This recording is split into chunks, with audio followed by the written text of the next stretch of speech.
Hey guys. Welcome.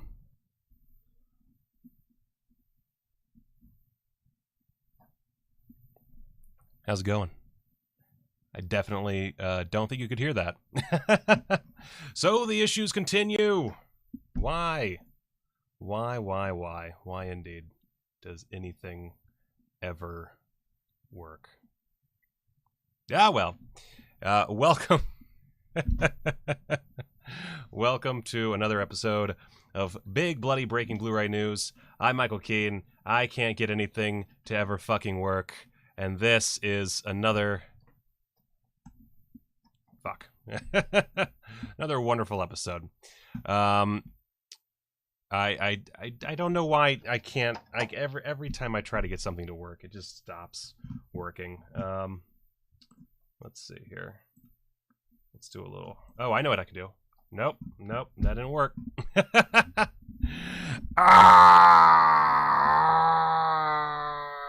God, it's awful. Everything is terrible. This is going to be a long show, so I'm going to get my purple drink out. I've never had this flavor of Monster Energy drink before, but this is Michael Drink's Monster Energy drinks. This particular drink has the taste of whatever chemicals. It tastes like ultraviolet. It tastes like ultraviolet. I think that's supposed to be grape.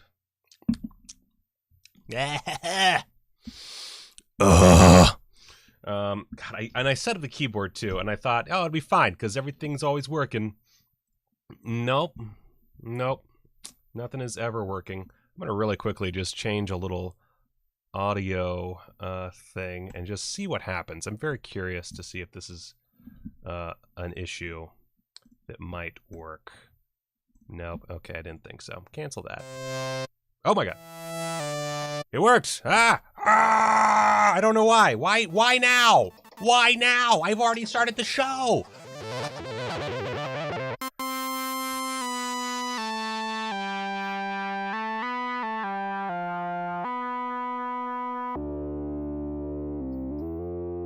Welcome to the show, kids. This is the show of shows. All right, so yeah, let's talk about some news because this is gonna get wild as fuck, guys. This is gonna get wild as fuck. Oh god. So if you haven't been here on the show, if you haven't watched my show before, which I'd be surprised if you hadn't, it's very popular. But if you haven't watched my show before, this is our special. Just talking about the latest and greatest in cult and horror Blu-ray news, maybe going a little off course a little bit near the end, but overall, it's all about them sweet, sweet blood and guts Blu-rays and all the news that's accumulated over the week. And looking at text, doodly-dee. Let's pop out this chat, boobity-doo, popping out that chat, popping it out. Oh, and the chat's not showing up. I think I fix that too. God damn. Let's fix the chat, cause OBS kinda sucks. I really need to fix that shit. Come on, chat. Come on, chat. There we go. There it is. Josh giving me $3.33. Let's do this. Yes, Josh, let's do this indeed. I should probably move that over here. That's a good idea. I'm not going to forget about that special little thing. It's actually on my list. I'm actually going to move this over here and this over here. Yeah, that'll work. All right, cool. All right, so let's talk about the latest news. Let's just dig into it. Let's see here. Let me pop some stuff around real quick. Make sure everything looks nice and tidy on my end because I am disorganized right from the get-go. $40? Jesus. I forgot all about that release. Good lord. Oh, that's what I forgot. Okay, I was gonna start with Severin, but I wanna start with something else first. Let me I'm so glad you mentioned Scorpion. I was like, there's something I'm missing. All right, so if we go over here to the Ronin Flicks website. All right, so So Death Wish 3. Okay, let's just dig in. So Death Wish 3, yeah, it's what is it? I don't remember the new 2020 2K scan, Interpositive interview with actor Kirk Taylor. To come into Paul Talbot. I don't give a shit. So Death Wish 3, cool. We talked about this last time. Death Wish 3 is a lot of fun. Cool. Clifford is a fucking horror movie, and I love it. But most importantly, Mask of the Red Death is available for purchase. There is still no trailer on the website for this movie. That can only mean so many things, guys. It could just mean that they're not keeping up to date with things, which is entirely plausible. But I am. Ah, man. Like, look, Death Wish 3 is a lot of fun. It's really good. It's available now. We talked about it last time. I do like Death Wish 3 as much as I'm not a Michael Winner fan. But Mask of the Red Death. This shit hits fast. I also have not forgotten. We will get into this shit, but first I want to get through all the big stuff. But holy shit. They have just dropped this. I am a little worried. It just says new 2020 HD Master still, and just the one commentary. There's no details, or there are no details on this yet. I might let's take a trip over to the Twitterverse. How about that? Let's take a trip over to Twitter. I have notifications. Oh my god. Nobody talks to me. Let's go to Ronin Flicks. Let's see what they've got to say. And okay, here's Mask of Death is now available on Blu-ray from Scorpion DVD, complete with new 2020 HD Master. Check out this chilling what? Where's my trailer, man? What the shitty dicks? What the shitty dicks, man? I want to know about this film, and you're giving me shitty dicks. Don't give me shitty dicks. Give me fucking stuff, man. Fucking annoying. And Scorpion DVD is probably still nothing. I don't even know why they tag Scorpion in the Twitter, the press stuff, because like they don't fucking update it. Good lord. Anyway, so I just wanted to bring that up. I desperately want to watch this movie. I don't know if I'm going to buy it right off the bat. I don't think this is one that's going to sell out anytime soon. It's not a limited edition, and it's not. No, they're not fucking promoting it at all. They just like, oh man, they're just tossing it out there, which is worrisome. But at the same time, I just want to see this fucking thing because I've been obsessing over it. Anyway, Severin. Let's talk about Severin releases. So I'm gonna actually start at the bottom here. So because I want to talk about the big one last.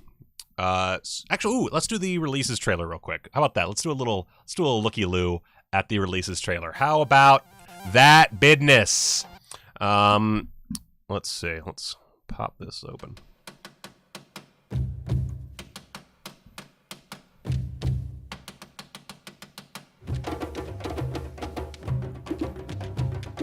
Which, by the way, I think Severin is like really up in their game on the trailers. Because this looks fucking rad just from the trailer.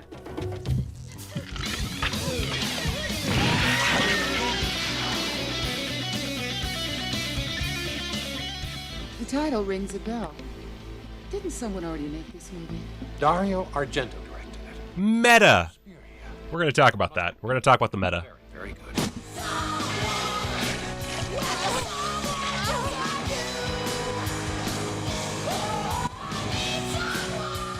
I'm happy with all of my pictures. Let's see. I always done more than the budget allowed me to do.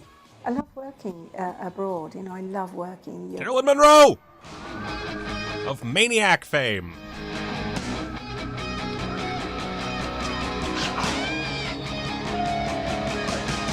More rip-offs. We love our rip-offs. Rip-offs are the lifeblood of this show.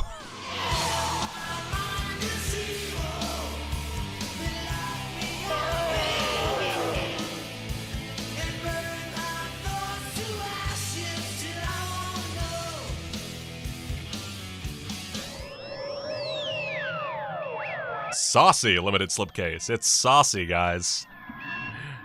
It's saucy.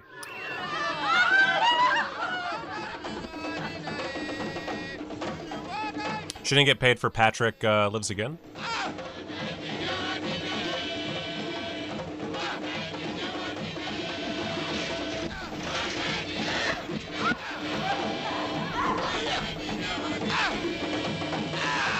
La place d'Alain Gessula dans le cinéma français, elle est intéressante parce qu'il est contemporain de la nouvelle vague. On n'arrive pas à trouver des mots pour décrire une scène. I mean, God darn it, I fucked that up. Souvent quelque chose qui colle pas. Et lui était intéressé par ce que je faisais parce qu'il aimait bien sortir un peu des choses. Brain. Et quand il m'a lu son scénario de traitement de choc, Black Cat, yeah. Sorry, I was watching the trailer and I just got, like, sidelined.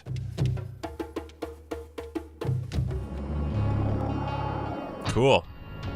Also, still loving the new logo. I love the new site too. Not that big of a difference. Still pretty low budget, but I like that it appears to be different. Different is good for Severin. Different is good. So Lino says that Carolyn Monroe didn't get paid for the Black Cat, and that's that makes me sad. We're gonna focus on positivity today, but that makes me very sad, and I would like to know that story. All right, so doop. Yeah, so shock treatment. Let's just read this out. French film legends Alain Delon of Les Samurai fame, which if you haven't seen Les Samurai, one of the greatest French films of all time, and Annie Girardot, star in the 1972 thriller from writer-director Alain Jazoua, that became a cause célèbre of international cinema when a career woman checks into the exclusive seaside clinic of a doctor famed for his unorthodox rejuvenation treatments. She'll discover a nightmare of bourgeois depravities, medical atrocities, and the eye-popping full-frontal nudity that sparked worldwide headlines. A bunch of people co-star in this, quote, political allegory fashioned as a horror story, released in the UK as Doctor in the Nude. Scanned, uncut, in 2K from the original Interpositive. This is a Region A release, so fuck you, Britain, and the rest of the world. Let's see. So you get an interview with Bernard Payen, curator at the Cinémathèque Française. Kering's score, interview with soundtrack composer René Kering. Director's Disorder, interview with director Alain Jazoua. Drum running, René Kering's commentary on 3 sequences. I hate when it's just sequences, but I'll take it. Trailer, reversible wrap, slipcover, limited edition, CD soundtrack, all that shit. Patrick Still Lives. I forgot. I'm all over the place already. Without the weed. So I love the Severin podcast. I wish it was more than just monthly. Lino, did I say something? Because I'm all over the place. The podcast that Severin's putting out, I highly suggest listening to it. They give all kinds of little details. I'll be going into two little details in just a bit. But it's very, very interesting to hear them talk about the films they're putting out. And it's just nice to have a voice to put to the people running the show. It's pretty fascinating. So anyway, cool stuff. Shock treatment. I've never even heard of this movie, so I don't have any real commentary on it, and I'm going to admit I don't remember much from the podcast about when they talked about this particular film. Patrick Still Lives. Let's see. So shortly after the Ozploitation shocker Patrick became a worldwide hit, producer Gabriele Crisanti of Burial Ground fame, great, wonderful, screenwriter Piero Regnoli of Nightmare City, and director Mario Landi, Giallo in Venice, which I can't think of a lot of horror movies that he did, so I guess that's what you're gonna put. Went way beyond unofficial sequel or unauthorized remake to instead create this, quote, mind-boggling example of Italian exploitation that has to be seen to be believed. When a young man becomes comatose after a freak accident, his father invites 6 strangers to a secluded villa. It's always a secluded villa, Jesus. For a weekend packed with relentless nudity, outrageous violence, and perhaps the most depraved sex-gore death in all of Italian cinema. You are speaking my language, Severin. Let's see here. Sequel's a strong word, Jerry. Sequel is a very strong word. Let's see here. Sasha Pitoff? I don't know. Gianni D. And Mariangelo, I don't even know why I'm trying to say these, star in one of the most ultimate exploitation films ever made, now scanned uncut in 2K from the original negative for the very first time in 40 years. I wonder how, I don't know this part of things. How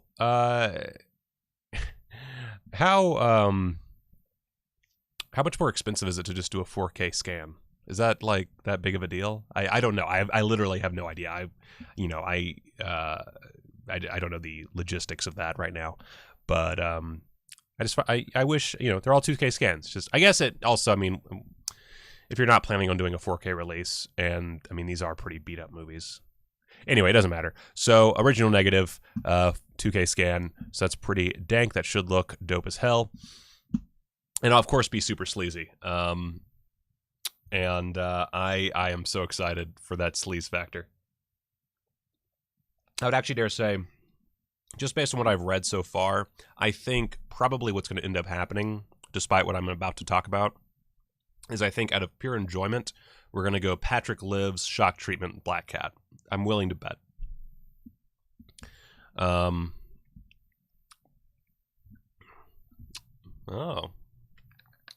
Well, that's an interesting way to think about it, yeah. All right, so The Black Cat. This is a fun one.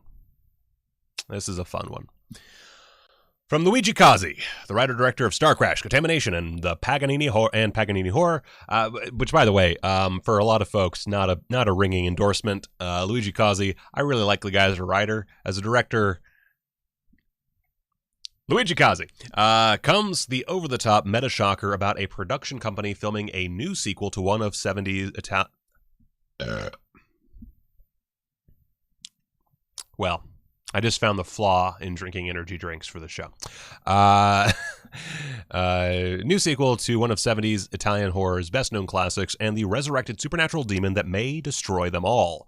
Carolyn Monroe, Brett Halsey, Florence Guerin, and Urbano Barberini star in this long-unseen fan favorite originally released in Italy as Demons 6. Because of course it was. That's a good point, Lino. That's a good point. That's a good point. Jeez. Now transferred in 2K from pristine vault elements for the first time ever. So this one, I'm assuming I know they talked about these on the podcast. I'm gonna not all the information is staying with me, but anyway. I need to review Paganini Horror. I need to do that. I think I'm going to make that one of my October videos. I'm gonna. You're hearing it here first, folks. I'm going to try and do a video every day in October. So subscribe. And tell other people to subscribe so I don't get depressed. Yeah, The Black Cat. Before I even get into this, real quick, just a gentle reminder, we do have the the bar up here. We are raising money for a $1,000 shopping vlog, basically. And I would love to do that ridiculous thing where I spend $1,000 on camera. I recognize times are tough, but if you do want to support me through an additional means and essentially give a budget to an aggressively capitalist video, in the meantime, you can donate with the link below in the description, the one that is helping me take over the world. Anyway, let's talk about The Black Cat. So The Black Cat, I forgot the special features for Patrick Lives. C'est la vie interview with actor Gianni D, trailer, reversible wrap, web store exclusive slipcover. That's it. The Black Cat. So, someone does need to do a release of Ratman. Stop distracting me with cool ideas. So special features for Cat on the Brain interview with director co-writer Luigi Cozzi and actress Carolyn Monroe, and a trailer. Womp womp. Real quick, before I dig even further in, if anyone from Severin is listening, I am not a man who needs a lot of things. I just would really love a commentary for releases like this. And here's the thing. I don't need a filmmaker commentary. I do not need even a famous person commentary. What I would like is simply a commentary. If one of you wants to do it, fucking A, do it. You all have great voices. We've heard now. We've listened to the podcast. You guys are fucking great, man. If you want to get someone who's like maybe a journalist who's covered the movie before to do a commentary, that would also be dank as hell. I recognize that, you know, there are logistics to deal with in that instance, but come on. Like, we're spending, you know, between 24 and 28 whatever dollars per movie. Give Papa a commentary, please. Give Papa a commentary. Please give me a commentary. I really, really could use a commentary. God damn it.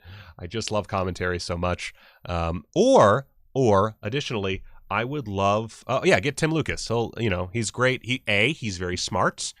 And B, he puts me to sleep. So, and that's hard to do. I take a lot of melatonin every night. So, like, that would be great. That's a double-edged sword of awesome right there. Get Tim Lucas. Anyway, so, Caitlin fucking knocking it out of the park with this. The podcast dudes would be great. When I see no commentary, I want to buy a Blu-ray dramatically less. Yes, I agree. That same, Caitlin, same. I honestly, if these all had commentaries, I'd be slamming down that $74 right now. As it stands, I'm gonna wait for a sale. Just to be honest with you. Part of that is because I have next to no money. So Severin, if you want to send me a review copy, I know you won't do it, but I'm your boy, because goddamn, I have no money. But I would slam it down right now if I could, because I love commentaries. But C.A. Hall, another good one. Sam Deegan and Kat Ellinger are both great and easier to listen to than Tim Lucas. So nothing against Tim Lucas, by the way. I just I love the guy. I love him and his knowledge. It's just he's very boring, and I fucking love Stephen Thrower. Stephen Thrower would be great, actually. Lino, I know. Are you one of the people that doesn't like Stephen Thrower? I don't remember, or you just don't want to hear me go all Stephen Thrower. These are light on extras. And I like. I mean, come on, Severin. After everything we've been through recently, I love you. Like, I'm coming back despite all the bullshit from the halfway sale. I'm coming back because I have empathy as a human being, and I like the product you put out. It's just, come on, guys. Like, and this is the October releases. October, that's your month, man. That's your month. Go to bed, Lino. Stephen Thrower's a godsend. Anyway, so I was doing some research for this, / I listened to the fucking podcast, and it is, Lino, Hysteria Continues boys. Yes, Hysteria Continues. Those guys are great, and I'm sure they would do it. So just throwing it out there. Doop-a-doop-a-doop. So I found an article. I'm just going to read it out. And this is by, I do not know how to say this name, Padraig Cotter. And Caitlin saying, again, commentaries. You don't need a lot. Like commentaries and video essays. Those are the two things I'd really like to see. And they're both things that don't require you to travel and like meet with people. You can get a commentary done without travel, without really anything big. I mean, you know, the quality will of course vary, but if you can find someone who like knows how to work a mic to, you know, take it over to the whoever, cool. And if it's a journalist, they probably have a microphone that works. Anyway, so yeah, give me some and Alphabet City. I haven't gotten Alphabet City yet. It's in my next Vinegar Syndrome order, but I've heard about the video essay on the Alphabet City disc, and I'm really excited. I know it's fairly short. It doesn't take that much. Like I do, like I do video essays. I mean, don't hire me. That's a bad idea. But come on, people could do a fucking video essay. Like, that's a selling point. That's an actual selling point that will get people to buy your shit. Anyway, Dread Central article that I found from Padraig Cotter, Padraig Cotter. Such a weird first name. I mean, good for you. I'm sure you know that's the kind of thing that gets the chicks, man. A weird name. Chicks love a weird name. So I'm just gonna read like selections from this to just get the idea across, because it'll be easier than me explaining it. While Inferno is considered a classic from Dario Argento's golden era, now it was released to a fairly, actually I can just sum this up. When he made Inferno, the executives didn't like it, and so it didn't actually get a solid release outside of Italy for, I think, 5 years, if I'm not mistaken. And it was just dumped onto video, and because Fox sucks, and Sherry Lansing sucked. Fox also kind of sucked. Anyway, it doesn't matter. So Dario Argento, he went through hell to get Inferno made, the second in his Three Mothers trilogy, and he was sick.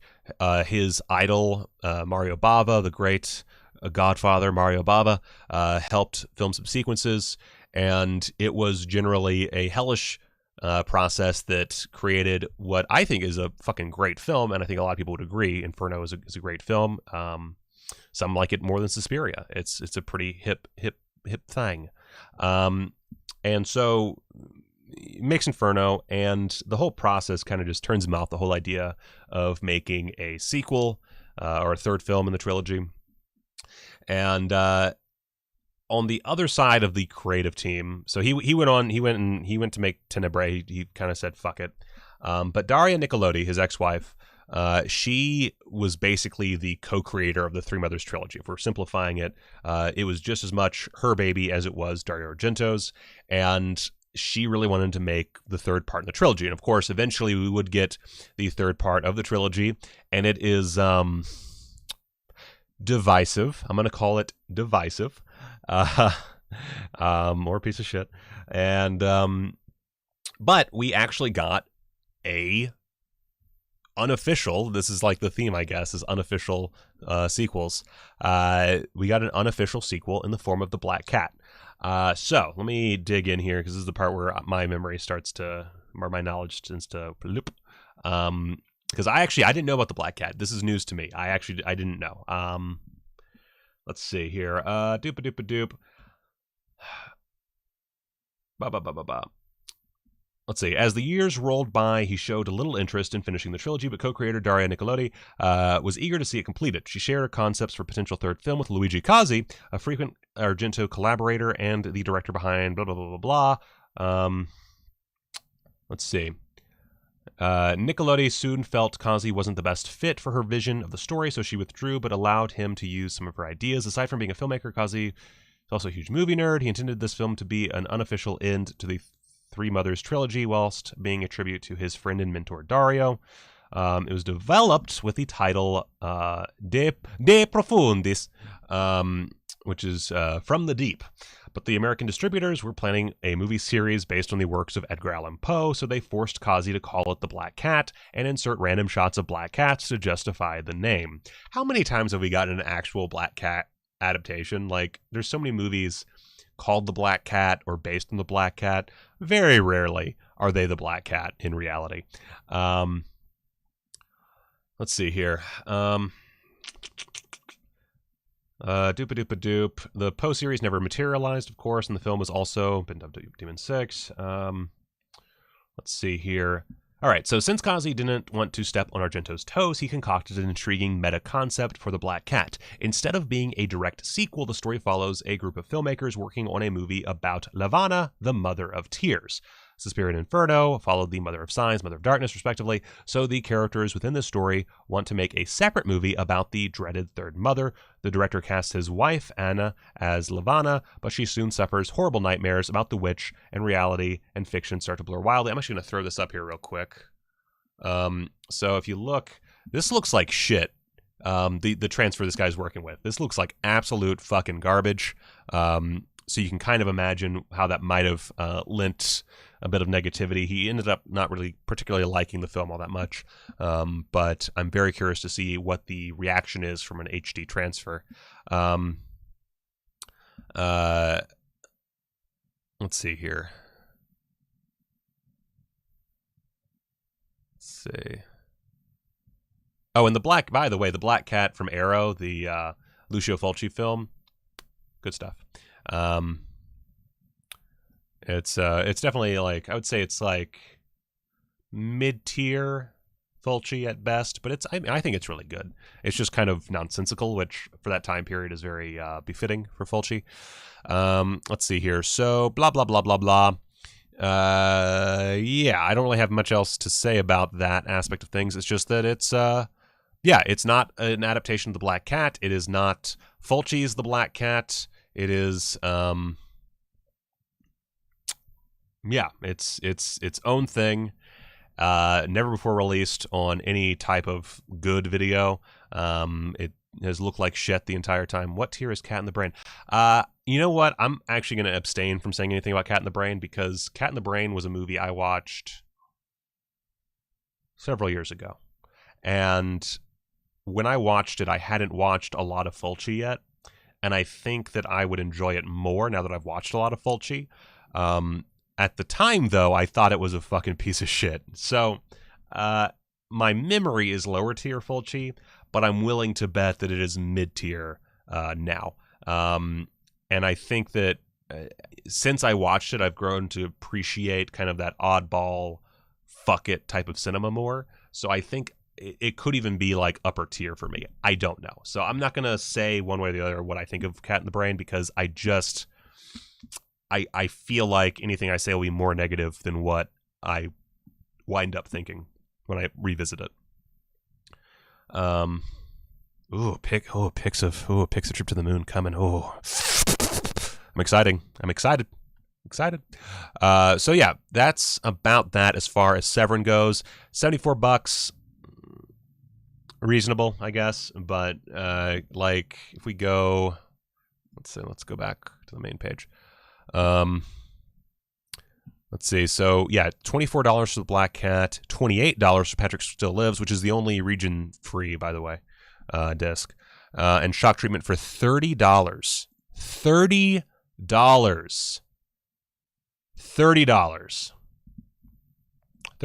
I just, you gotta wine and dine me, guys. You gotta wine and dine me. I'm just saying.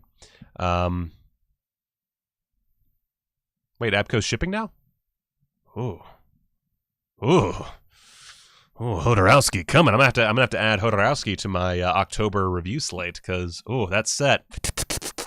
That's actually good because I'm actually I'm planning on a Gamera review 1st of October, hopefully, and then I'm gonna also try to review the Friday the 13th set as soon as I get it. So October is just gonna be the month of set reviews. It's gonna be dope as hell. Fuck yeah! Oh, I'm so excited. I still wish I'd ordered from Arrow, but so excited. But anyway, so yeah, these are overpriced. I'm just gonna say it. I think the Black Cat is probably the most reasonably priced, but it also has next to nothing on the special features side. I don't understand the pricing here. Also, there's not even an exclusive slipcover, which I get that's part of the pricing, but still, like, goddamn, guys.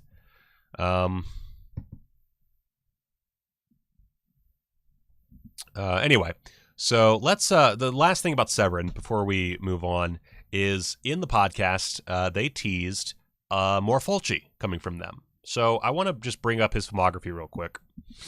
And all right, so they didn't say any specifics. It literally was just a little side thing that they are going to have Fulci in the future at some point. All right, so we are under the assumption, of course, that they are not going to be putting out anything that already has a dope fucking Blu-ray. It doesn't mean they won't. It just means I doubt they will. Now, they might put out something that another company... Oh, right, and they mentioned they have Severin, Jesus. They have 7 Black Friday titles. I don't know what they could be. So they also have 7 Black Friday. They have a ton of shit coming Black Friday. Black Friday's going to be insane. I don't know what... It's going to be a bloodbath is what I'm just going to put it out there. Black Friday, for me personally, my wallet is going to kill it. My wallet's going to commit seppuku before Black Friday because it cannot handle it. Matt, that's a great question. Why are you trying to pre-order a PS5? Come on, man. You know they're going to have plenty for Christmas. It's fine. You're good. save your money for Black Friday Blu-rays. It's gonna get fucking wild. It's gonna get bonkers banana pants. Bonkers banana pants, I say. So we are assuming no redos. I could see them putting out like Cat in the Brain, especially since the only version right now is, I believe, limited. If I'm not mistaken, the Grindhouse releasing Blu-ray. I don't know how limited that is, or if it is. Let's see here. Grindhouse releasing. Come on. Boop. Let's see here. Let's go over. Oh God. Oh God. Wait. Jesus. Cat in the Brain. Only 70 left. I don't know. Is this limited? I don't actually see anything about it. Oh, limited. No, wait, no, that's a mini portrait of Fulci that's limited to 3,000. And the glow-in-the-dark slipcover. So I guess this isn't actually limited. Yeah, so I don't know. Anyway, let's just assume that they are not going to do anything that's been done before. That doesn't really leave a lot. I doubt they're going to do a Fulci comedies set, although I'd like to see it. Let's see here. So, man, they're like, it's probably going to be horror, I would assume. So that means we start at 69 with one on top of the other, aka Perversion Story. That one's been put out by Mondo Macabro. Conspiracy of Torture is 88 Films, so that's a possibility, but that's a drama, a historical drama, which, I mean, has some grody elements, but I wouldn't say that's, like, really up their alley. Lizard in a Woman's Skin is... Who is that? I don't remember who put that out. Is that also Mondo? It doesn't matter.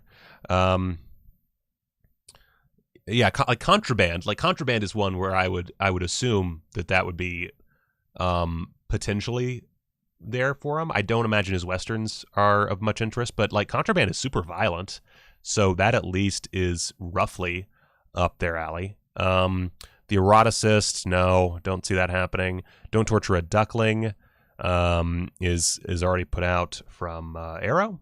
White Fang, Thomas White Fang, For the Apocalypse, Dracula in the Provinces is not a horror movie.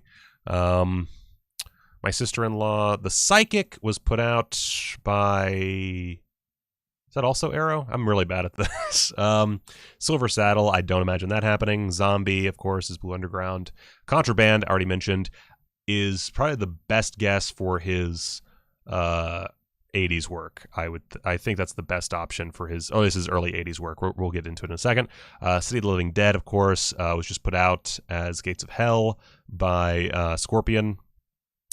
The Black Cat, Arrow. The Beyond is Grindhouse releasing. House by the Cemetery is Blue Underground. New York Ripper, Blue Underground. Manhattan Baby, Blue Underground. Conquest is coming out through Kino and Code Red? Scorpion? Whatever. Soon. Rome 2033, I don't think has a Blu-ray. I could be mistaken, but that could be one, I guess. Murder Rock has been put out. Devil's Honey's been put out by Severin. Enigma they just put out. Zombie 3 they put out. Touch of Death.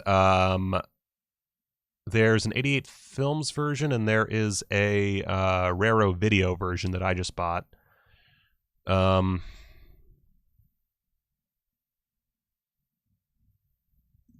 see. I'm pretty sure it's Code Red, but they're going through Kino for Conquest.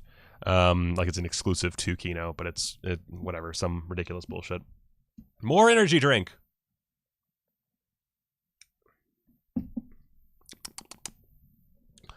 All right. By the way, I'll start smoking after we get through the main guys, just because I want to get through these lucid. So yeah, Conquest is coming out this month. I don't think it's actually out yet. I could be wrong about that. I haven't been paying attention. I'm pretty sure it's for pre-order over on Grindhouse Video. Anyway, so Touch of Death, I don't think it would be Touch of Death just because that's gotten a couple Blu-rays, but it could be. It could be. I mean, they do take from the 88 Films catalog quite a bit, so it's entirely possible. So Lino, I was just getting to that. Sodoma's Ghost, Sweet House of Horrors, House of Clocks. These are all films that do not have proper releases yet. They're TV movies. They should not be that costly to procure as far as the actual rights go.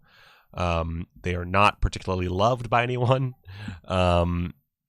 Lino, I love your idea for a triple bill of the 3 TV movies. If that's the case, I'll snap that right the fuck up. I have very few weak points when it comes to Fulci, but those are them. Cat in the Brain, Demonia, they just put out. And then finally, Hansel and Gretel, Voices from Beyond and Door to Silence. I have the DVD of Voices from Beyond, and it's actually very good, by the way. And actually, based on that DVD, they could get a really solid transfer, I imagine, because that DVD looks pretty good. So my guess is that it's going to be one of these 6 films. I would love to see Contraband because it does not have a good release yet. And his weird futuristic apocalypse movie would be pretty good, but these ones are hard to find in good quality, so I would love to see them. That's true. A lot of the footage was using Cat in the Brain. That's true. But I would like to see the original films. Some of them I'm more intrigued about than others, but it would just be nice to have those. If anyone's been following me closely, they know that I've been slowly but surely collecting all the Fulci I can possibly get, and that would be a great 1-2 punch, or 1-2-3 punch. 1, 2, 3, 4, 5, 6 punch. Man can dream. Man can dream. That all being said, I would absolutely fucking lose my shit for a complete comedies, even though I would hate watching them. I just really want them. I read through all the fucking reviews in Stephen Thrower's book. I want to just own them so I can set them aside and say, hey, Fulci collection complete. Because while I don't necessarily collect any labels as a whole, aside from Vinegar Syndrome, the one thing I do collect right now are certain directors, and the big director for me is Fulci, and I love Fulci. Also love Franco. My Jess Franco collection is slowly growing, and I'm having a fucking great time. Fulci and Franco, actually. Lino, it's fun that you mentioned that. Franco and Fulci are now 2 of the directors who are giving me the most inspiration out of any directors. Like, I wish I had a nice pair of tits and a nice shaved pussy, because I could really make myself a Franco movie. Anyway, I know they're on YouTube, but I just don't. I want it remastered, nice transfer, subtitles. That's a big problem. Is like a lot of those Franco and Ciccio films are on YouTube, but they don't have fucking subtitles. So what the fuck am I supposed to? How am I supposed to know what the fuck is going on? It's just the one. I don't remember which one's which, but the one of just going all the time, and I can only take so much without subtitles. Dig 'em. It's okay to be new to Fulci. Everyone's new to Fulci at some point, you know what? The great thing about being new to Fulci is you get to experience so many great films for the first time, and that's great. That's fantastic. That's what I'm experiencing with Franco right now. Is I had never watched Franco. Now I am like really diving deep, and I'm having a fucking awesome time. Matt, you shut your fucking mouth. You shut your fucking mouth, Matt. You shut your fuck up. All right. I love all of you.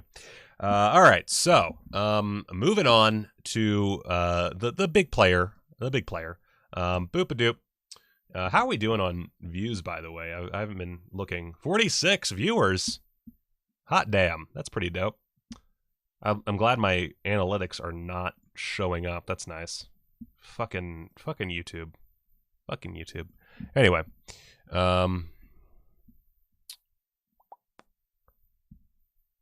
that's a good way to actually. Zombie was I think Zombie was my first Fulci movie, and then New York Ripper was actually I'm pretty sure it was my second. It's been that's a long time ago, but I'm pretty sure that's the order I saw them in, and I got them, I think, through Netflix's DVD service when it was first, like, well before streaming was a thing. And changed my life. Nothing against Joe D'Amato, by the way. I just, it's Fulci, man. Anyway, Vinegar Syndrome. Hey, guys, Vinegar Syndrome. Vinegar Syndrome. Oh, my God. Diggum says, I watched New York Ripper with my wife, and that was quite the experience. I hope she's open-minded. Jesus. What a thing to do. Okay, so let's just, I guess, do this in the order they present them on the site. It doesn't really matter, I guess. So first up, new VSA release, because they are trying to physically murder me and my wallet. Necromancer, starring the lovely Elizabeth Caton, who, of course, probably best known either for her role in Friday the 13th part... Oh, shit. 6? 7? 6? Fuck, I don't remember which Friday the 13th she was in. Anyway, but also Vice Academy 3 and 4 and 5? 6, maybe? I don't remember. Part 7, thank you, Diggum. So, known for Part 7 of Friday the 13th. I just lost so much Friday the 13th cred. It's unbelievable. What can I say? I suck at actors. That's a fun fact about me. I am bad at names, which you know every time I've done a Italian film on my show. So, let's see here. Necromancer is part of our Vinegar Syndrome archive collection, blah, blah, blah, blah, blah. Julie Johnson, a young college co-ed, is savagely gang raped by a trio of men. There goes my monetization. Who then attempt to blackmail her into staying silent. As Julie attempts to put her life back together and deal with her now suspicious boyfriend, she learns of a strange fortune teller who professes to have the ability to exact revenge through supernatural means. After visiting the woman who senses her trauma, Julie is possessed by a demonic force that punishes her attackers in the most fitting way possible: castration and death. Cool.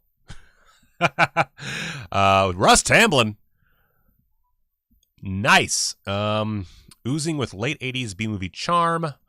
Let's see. Newly restored in 4K from its original 35mm negative. Dope. Let's see here. Video conference with director Dusty Nelson, interview with actor Lee Cole, and an interview with actor Wade Riddle. Limited edition of 4,000 with the double-sided poster, all that jazz. Looks pretty dank, I gotta say. I'm always a little nervous about these ones, just because, well, you know the track record with VSA. But I do like Elizabeth Caton. She was one of those few things I actually enjoyed about the Vice Academy films. Well, the film that she was in.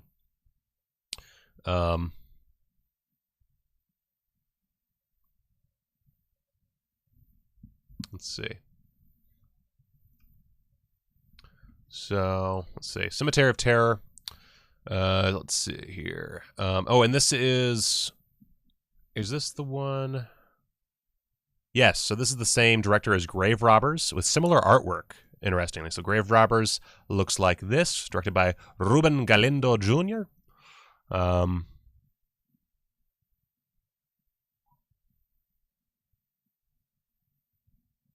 Oh, Matt says Mike from Grindhouse was praising Necromancer. He said this is the best movie out of the bundle, so now I'm really intrigued. Huh. Oh, and Matthew Shields asked, did you get a chance to pre-order Bloody Nose, Empty Pockets? I did. I almost didn't, but I'll get into that in a second. We're going to talk about the partner label stuff in just a bit. So anyway, Cemetery of Terror. Limited to 3,000 copies for the slipcover. It's Halloween night, and a group of bored teenagers decide to pull a ghastly prank as a means of getting lucky, stealing a corpse from the local morgue and taking it to a nearby cemetery where they perform a satanic ritual in an attempt to bring it back to life. Ain't that I just fuck the corpses, personally. Unfortunately, they happen to choose the body of a savage serial killer who has just been shot dead by police, ending a recent spate of satanically influenced murders. It's a lot of Satanism just congregating in one spot. Unwittingly reviving the bloodthirsty sadist to the realm of the undead, the group of fun-seeking youngsters risk becoming dinner for the devil-worshipping zombie, with only occult expert Dr. Cardin, legendary Mexican character actor Hugo Stiglitz, oh my god, able to try and put an end to the madness. the directing debut of Ruben Galindo Jr. Cemetery of Terror is easily the wildest zombie movie to ever emerge from Mexico, filled with extra gratuitous gore effects that would feel right at home in a Fulci film. You're talking about, and all of the ludicrous plotting of a Bruno Mattei epic. God damn. Oh, God, they're jerking me off. Cemetery is nonstop thrills and bloodshed from beginning to end. Let's see. New 4K restoration of recently unearthed 35mm elements. Let's see here. Region free, blah, blah, blah, blah, blah. Commentary track. Fuck yeah. Fuck yes. Fuck yes. Commentary track. Yeah. Oh, commentary track. With the director, Ruben Galindo Jr. Bonus commentary track with the hysteria continues, boys. Fucking yes, sir. And then interviews with the director and actor Rene Cardona III. Goddamn. Oh.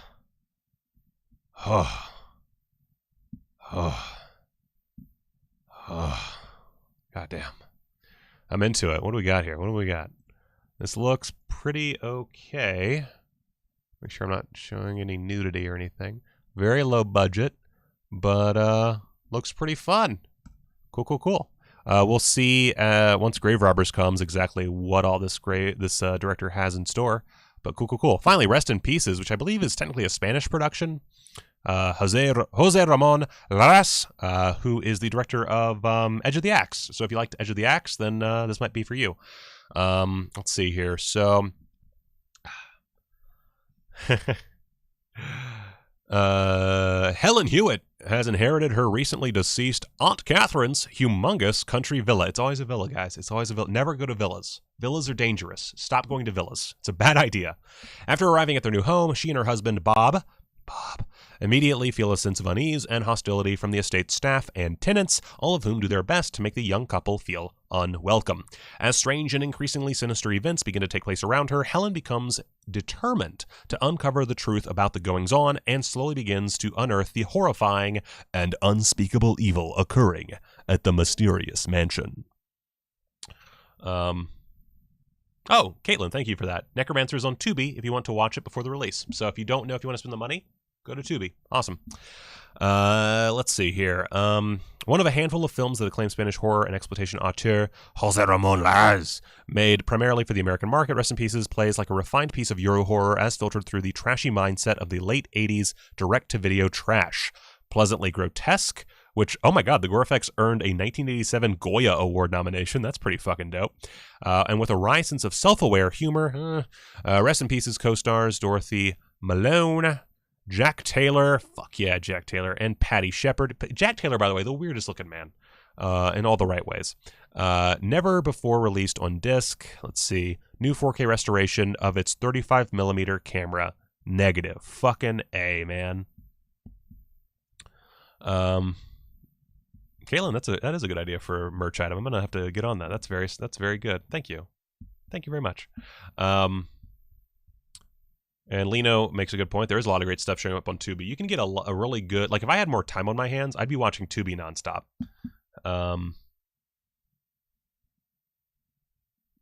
All right, so let's see here. Includes with the original English and dubbed versions of the dubbed versions. Piece by piece, an interview with actor Scott Thompson Baker. Audio commentary with film historians and authors. We just talked about them. The ones, the onlys. Sam Deegan and Kat Ellinger. Boom, boom, boom, boom, boom. Awesome. Fuck yeah, man. Oh, God. Oh, and look at this. Look at this art. This art is great. Let's look what the transfer looks like a little bit. Looks... Oh, got boob. Shit. Fucking boob.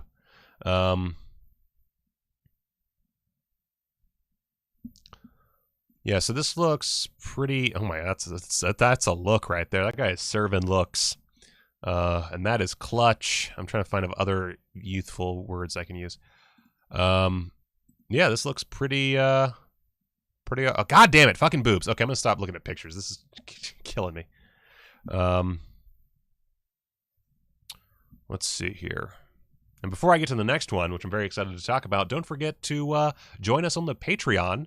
$10 and up, you get access to the Discord where we have a lot of great conversations. And then Also, of course, if you just go for the $3, we're constantly are starting to add more new stuff, a newsletter, special unboxing videos, stuff like that. I'm trying to add even more stuff, and of course your name in the credits of every video. I love my patrons. Thank you so much for being a patron. If you're already a patron, if you're not a patron, get in there, man. Come on, join us for some conversations. We're a funky bunch. And of course, also check out my movies, Fatal Future and The Head. Both are available on Amazon. The Head is also available on Vimeo. And yeah, check that shit out. I appreciate it so much. Also subscribe, goddammit. Matt asks, Michael, do you usually watch a movie and then listen to the commentary before moving on to another movie? I tend to just jump to the next thing and then forget about it. It depends. It depends on like the movie when I'm reviewing it. Like, for example, I just watched Little Monsters from Vestron, and spoilers for my review, I don't like Little Monsters, but I am going to listen to some of the commentary. The bigger point is actually if I watch the entire film with the commentary. So, like, for example, Love Bites, I listened to the entire commentary, even though I didn't really need to for my review. I could have just listened to a bit of it and moved on.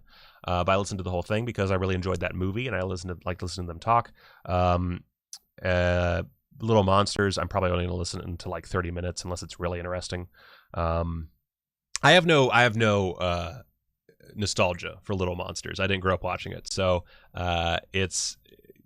I'm looking at it completely objectively, and I'm going to break some hearts, but Howie Mandel, worst part of that movie. I would actually say more Frank Whaley, less Howie Mandel, or recast Howie Mandel's character, or have the director dial him right the fuck back, and you would have a pretty fucking good movie. But as it stands, I don't like it. Don't Torture Duckling is great. House by the Cemetery is one of my least favorite Fulci movies. Is that weird? Zombie is one of his lesser upper tier films. Like, I would still put it upper tier Fulci, but I'd put it like almost the mid tier, you know? Yeah. Anyway, yeah, I'm sorry to all the subscribers I'm going to lose because I don't like Little Monsters, but I'm not a fan. Anyway, but I do try to listen to the commentaries as soon as I can. I don't usually do it immediately after just because I have other things to watch. I'm constantly trying to catch up on my watch list. But yeah, I mean, I listen to them when I can. Usually right before I write the review. Like, if I'm going to do a review, I'll usually wait until as I'm writing it, and I'll put on the commentary while I'm working on the review so that I can better get I can kind of, remember the stuff, because I don't usually take notes during the first viewing, so unless I hate it. So I took a lot of notes during Little Monsters. But I'll usually put it on while I'm doing my review, so it serves dual purposes. Let's see here. I just really hate Bob. I think that's my problem with House by the Cemetery. If it wasn't for Bob, I'd be okay with it. But Bob annoys the shit out of me. That's the one weakness for Fulci, is usually if a kid shows up, death knell for me. I fucking hate kids in Fulci movies. Anyway, let's talk about my most... I am so excited. I do that joke way too much. I am so excited for this release. Usually I have not seen these movies before. Most Vinegar Syndrome releases, it's my first time watching them, and that's what I like about Vinegar Syndrome, honestly, is it introduces me to all these movies. It ups my knowledge quite a bit. It's like going to school, but fun school, unless it's Vice Academy. And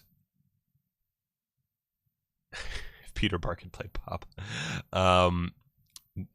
Dial Code Santa Claus, aka Deadly Games, is my absolute favorite Christmas movie. I love Dial Code Santa Claus. I think I watched it on Shudder last time. I'm pretty sure it was on Shudder for a little while, I think. And I think that was if I remember correctly, I think it was a new transfer on Shudder, which means it might be this transfer. Although they do say brand new. Anyway, I love this movie so much. It is dark, it is fucked up, and it is perfect viewing. I mean, it's Home Alone R-rated with Santa Claus, basically. And I love it's not actually Santa Claus. It's a crazy homeless guy, but still. Fucking loved Al Coat Santa Claus so much. Oh, very, oh God. Oh, it's so good. It's so good. I love the model they use for the house. Oh, jeez. Such a good film. Anyway, oh God. You never heard of it? Oh, Lino, you are in for a fucking treat. Oh my God. Yeah, I'm pretty sure this falls out of the sale range for Black Friday. If I remember correctly, this falls out of the sale range. Oh God. Yeah, because it comes out October 27th. There's no way. Anyway, young Thomas is obsessed with action movies and video games, so much so that when his mother is out, he delights in turning the sprawling mansion where he and his invalid grandfather live into a makeshift battleground, concocting and setting elaborate traps. Home alone, grandfather aside on Christmas Eve, Thomas is soon faced with an unexpected and very unwelcome guest, a department store Santa Claus who is in fact a deranged escapee from a nearby asylum. Putting his skills into action, Thomas begins an all-out assault against the murderous Saint Nick, rather than risking his Christmas turning into something closer to Halloween. A dazzling mix of thriller, action, and horror, yes, and long rumored to be the unofficial inspiration for one of the biggest Hollywood blockbusters of the 90s. René Manzor's Dial Code Santa Claus is a would-be cult sensation that sadly never was. But we're fucking fixing that. Let's see. Dreamlike production design. That's a very key term there, because it is dreamlike. It is amazing. Let's see here. U.S. disc debut. Worldwide 4K Ultra HD. God, oh God, I'm so hard right now. From a brand new 4K restoration of its original 35mm negative.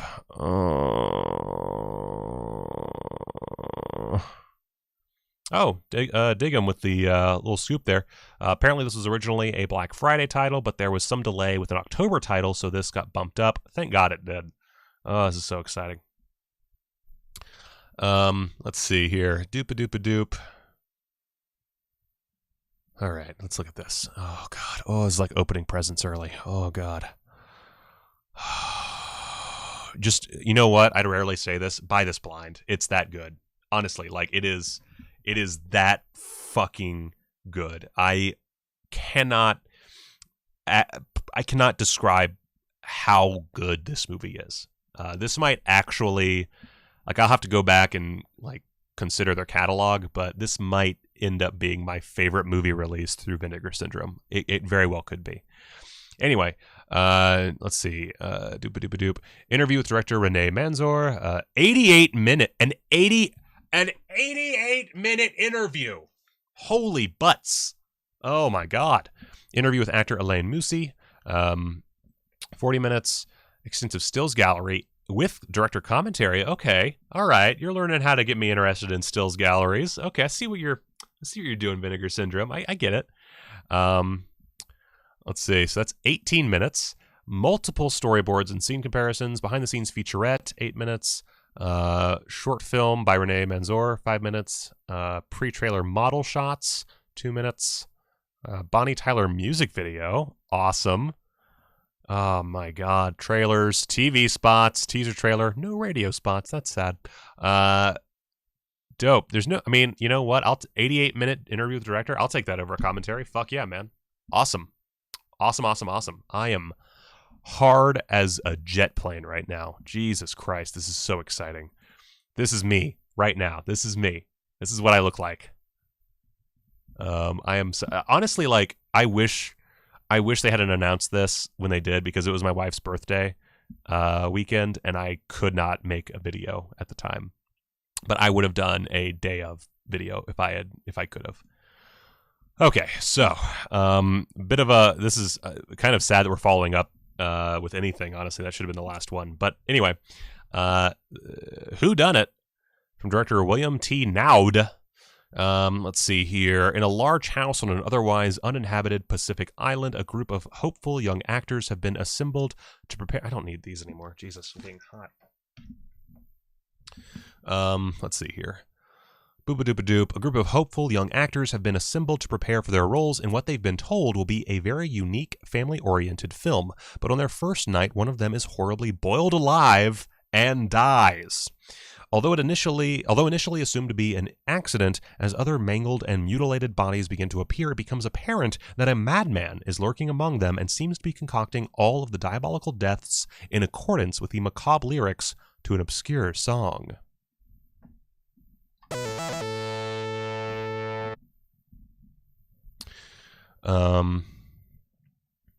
One of the stranger cinematic interpretations of Agatha Christie's classic novel, And Then There Were None, whodunit takes firm psychotronic hold of its respectable literary source material, transforming it into an over-the-top gore fest, complete with a jaw-dropping, out-of-left-field final twist. A victim of decades' worth of terrible-looking and extremely dark VHS releases, Vinegar Syndrome is overjoyed to revive this never-on-disc early 80s slasher and present it on Blu-ray from a fresh 4K restoration of its 35mm negative. So this is one of the slashers they were talking about. Dope. Dope. So what we got here? What are we looking at? Fuck yeah. This looks pretty good.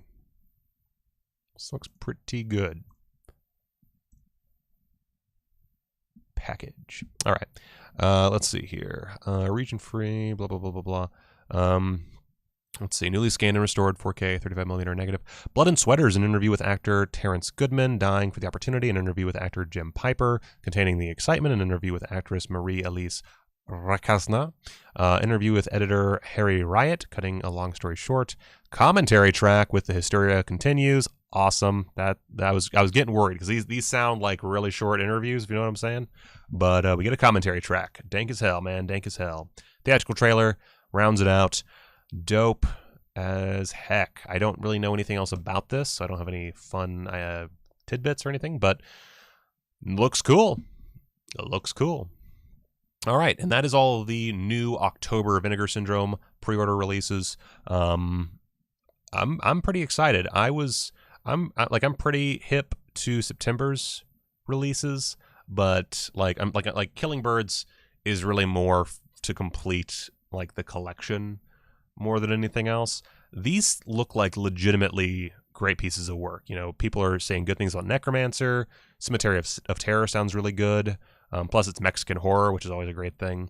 Rest in Pieces sounds really fun. Whodunit looks like a pretty fucking good film. Plus, it has a commentary track.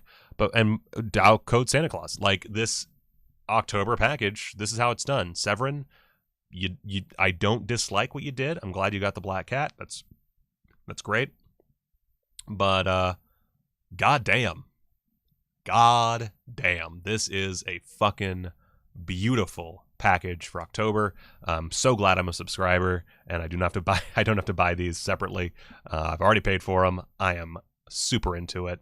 Now, speaking of subscribers, I know a lot of subscribers are not too happy about all these partner labels. I don't care. I get it. You know, it's fine. They're helping other labels get noticed. That's fine by me. And Matt says big Vinegar Syndrome announcement on the 25th. 4 pre-orders available for Black Friday. Oh man, it's gonna be a fucking wait. When is the 25th? 25th is a Friday. Of course, it's a Friday. I'll probably do a special show that Friday when they announce it. Let's see here, since nothing will be stopping me. Oh man, Black Friday is gonna be fucking hell. Anyway, so there's 3 releases. First off, Bloody Nose, Empty Pockets. So this is interesting. This is from Utopia. And Utopia, I don't know if I actually did a thing for this or not. Oh well, it doesn't matter. Utopia is a newer company that started, I think, last year, and it's very much. I'll just read out what they say on the fucking website.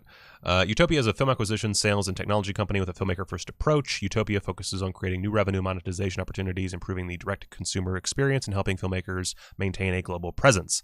OCN Distribution, Vinegar Syndrome's sister company, is thrilled to be presenting Utopia's brand new line of home video releases. Later, Lino. Thank you for joining me for so late. I'm sorry that this is not good for British listeners. So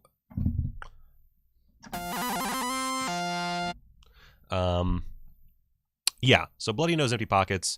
I was uncertain. I was uncertain about this release, but here's what I came down to.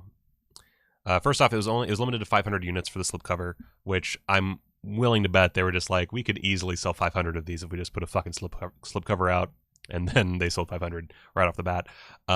I bought it because it takes place in Las Vegas, and I live in Las Vegas, and I like that.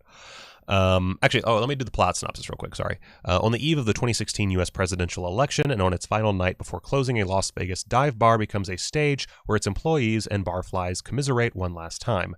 Filmmaking brothers Bill and Turner Ross train their keenly observed quasi-fiction on the lived-in atmosphere of a haunt whose masked, warm wealth and love conceal its patrons' worries, at least for a little while. Bloody Nose, Empty Pockets is a carefully constructed yet oddly affecting record of an American sensibility at once straining to survive and ready for the end. So, this is not a horror movie. This is not a B picture. This is just an indie film about people talking. It is a quasi-documentary. It's not exactly a documentary, but it is pretty close. And, I don't think it's one of those movies that I will watch again and again. But I love experimental cinema. I'm a big proponent of cinema playing with the format, and I really like that slipcover. So I bought it. I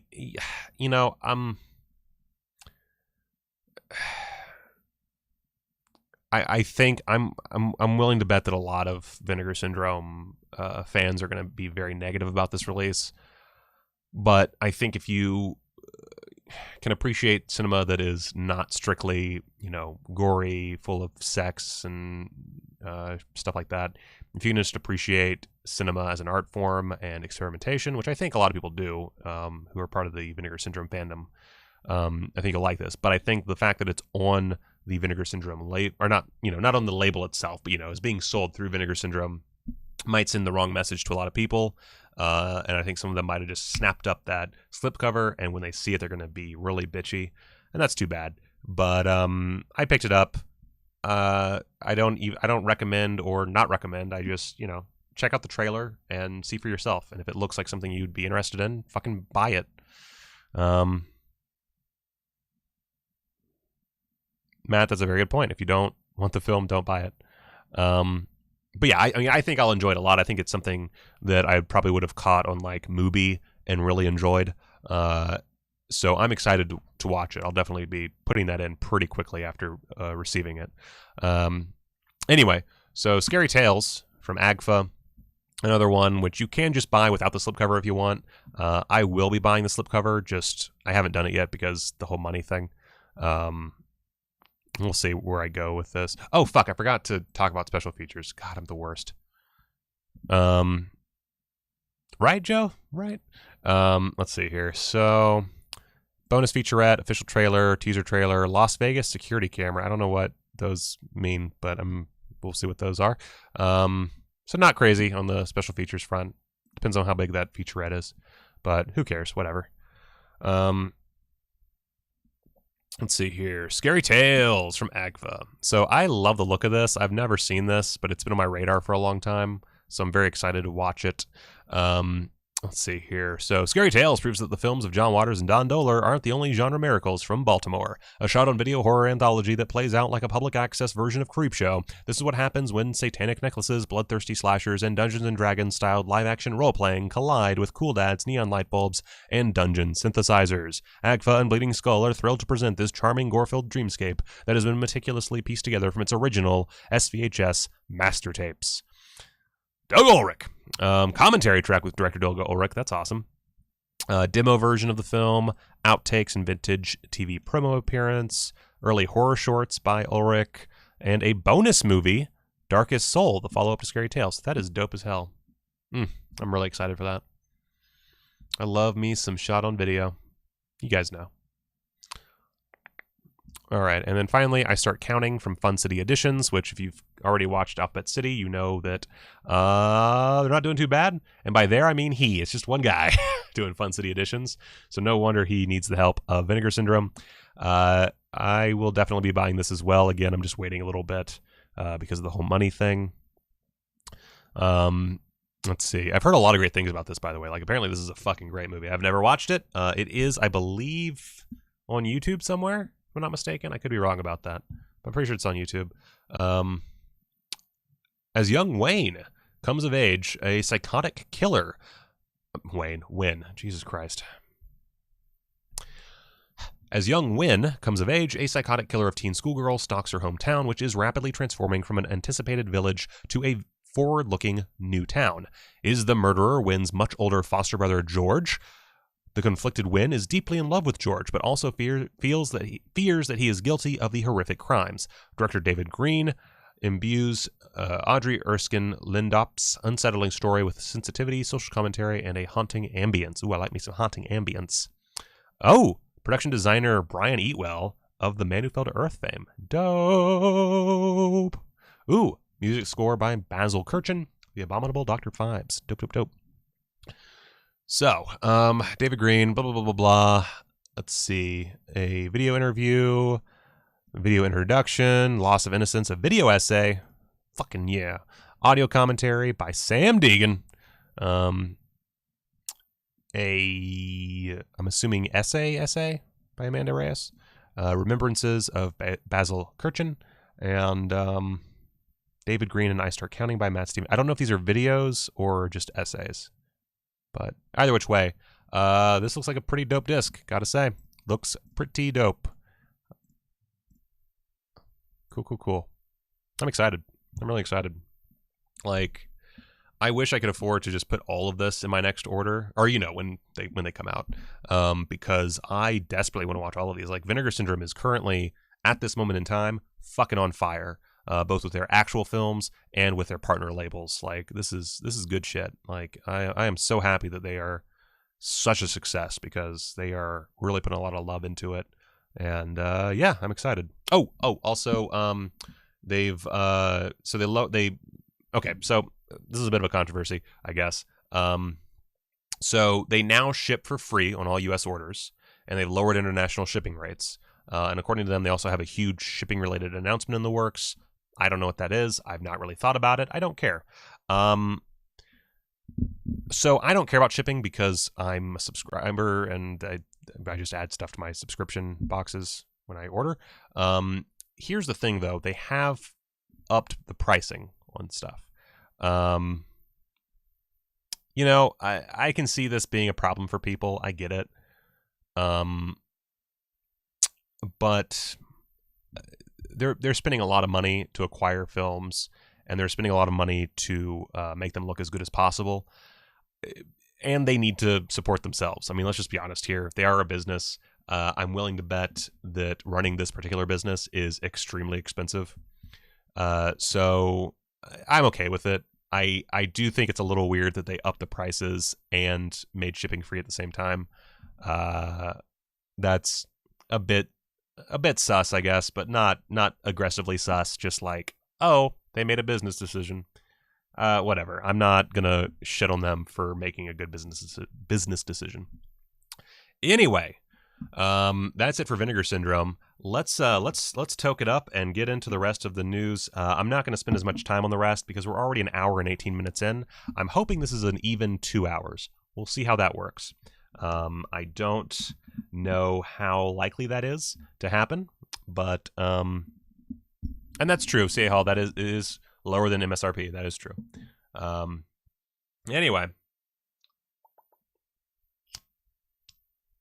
What am I doing? How am I doing? Why am I? Oh, because I'm being stupid. Sorry. Wow.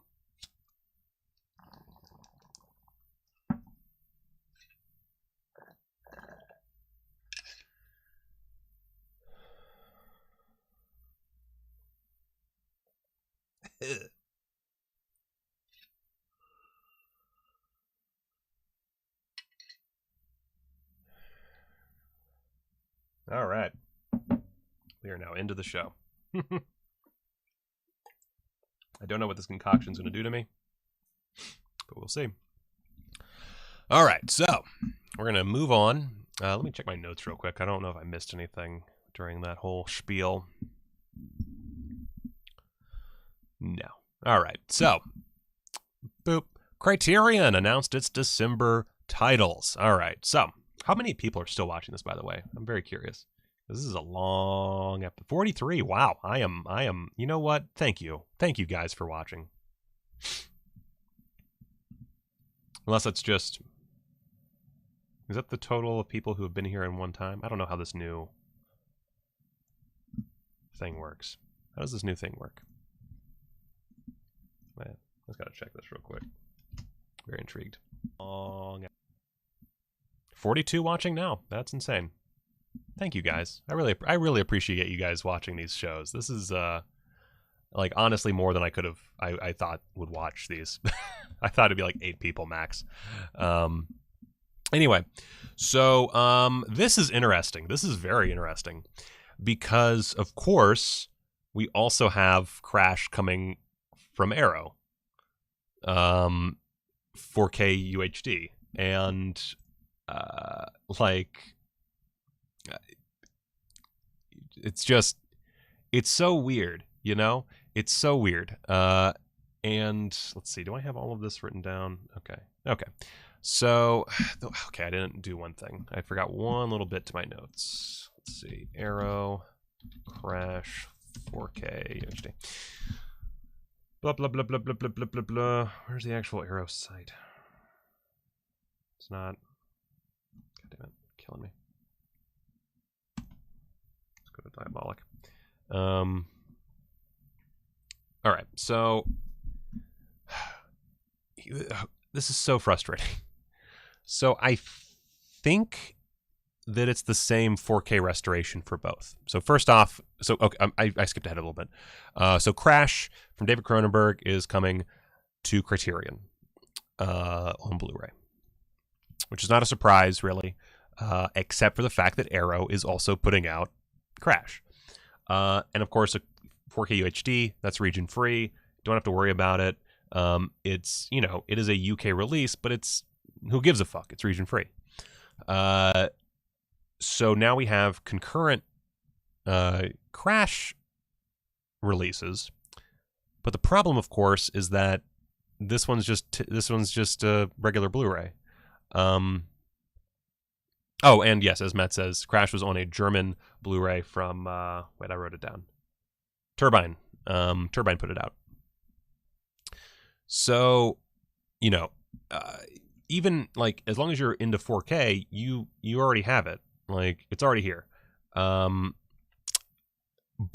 if you are strictly Blu-ray and you're region A and don't have a region free player, then you know this is good. But it's just so weird. And I think that's only weird because I've now boarded the UHD region free player train. And I guess if I looked at this objectively from the standpoint of someone, or I guess subjectively, whatever, from the standpoint of someone who has not made that leap, this is good news. Like, and also it's Criterion. It's gonna be great. I'm pretty sure this is the same restoration because let's just listen to the verbiage here. Yeah, difference. I'm getting so All That Is Man, aka Brian, aka like my #1 YouTube fan. Shots fired. Fight, my darlings, fight. He sent me basically just all the differences, or all the different versions, special features. They're all region free 4K. 4K UHD is inherently region free. So, one second, I want to make sure my wife isn't texting me. She was texting me. Hopefully not more than another hour. Oop. Women, what you gonna do? You're just gonna sit quietly and listen. Just trust me on this one. You want to sit quietly and listen. All right, so let's just take a quick look at this. So first off, it says new 4K restoration of the film, which I guess for US release is true because the Yeah, this is definitely the same thing, because Criterion says new 4K restoration of the film, supervised by DP Peter Sushinsky, and 5.1 surround DTS master HD master audio soundtrack on the Blu-ray, both approved by director David Cronenberg. Of course, they love the little approval stickers. And then the 4K for Arrow, or from Arrow, brand new 4K restoration of the uncut NC-17 version, which I assume... It doesn't say anything, but I'm assuming Criterion has the NC-17 version. Let's be honest here. Version from the original 35mm camera negative, supervised by writer-director David Cronenberg and director of photography Peter Sushinsky. It's just two ways of saying the same thing. So it's the same restoration. No, the way the Blu-ray players work, I think most... No, I'm wrong about that. So Blu-rays are still region locked. 4K UHD discs not region locked. It's very stupid.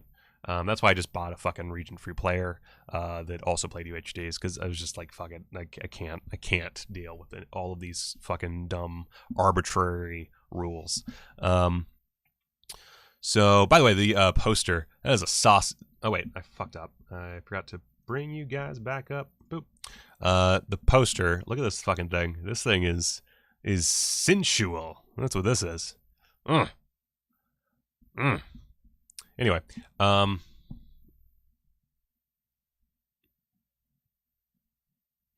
ooh, that might be, well, I don't know. You know, honestly, it could be a legal thing that maybe they have to, well, but then again, Criterion just hasn't released 4K UHDs, so I think they're just not aboard the train. Like, I feel like that's all that it could be. They might be waiting to see if UHD succeeds more, because it's not exactly the, like, on fire format, but I don't know. I really don't know why they haven't gone into 4K UHD yet. Anyway, so let's take a look at these extras. So let me make sure I have all this down. Okay, yeah. So the Criterion extras, we get an audio commentary from 1997 featuring Cronenberg, so old commentary. And then for the Arrow, we get a brand new audio commentary with film scholar Adrian Martin. And I would say, of course, David Cronenberg is a much better get than a film scholar. I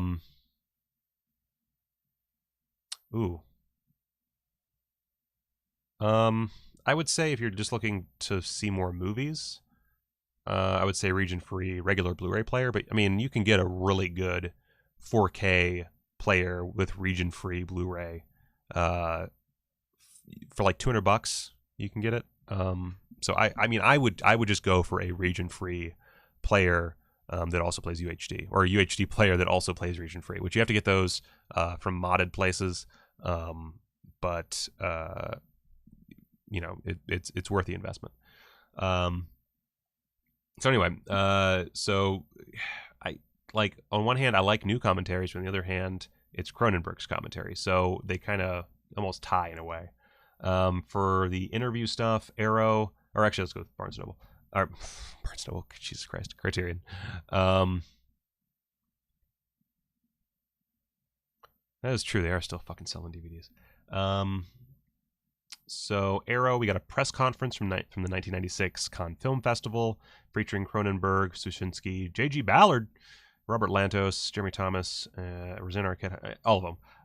Q&A from 1996 with Cronenberg and Ballard at the National Film Theatre in London. Behind-the-scenes footage and press interviews from 1996, trailers, and an essay by film critic Jessica Kang.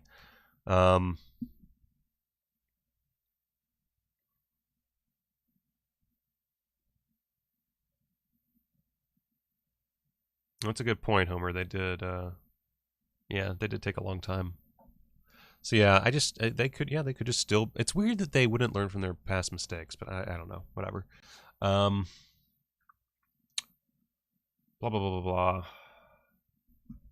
All right, so Criterion, we get Cronenberg Challenge. Or I'm sorry, Arrow. Jesus Christ, Arrow. We get a new interview with Peter Sushinsky. An interview with executive producer Jeremy Thomas, interview with composer Howard Shore, interview with casting director Deidre Bowen, archival behind-the-scenes featurette, which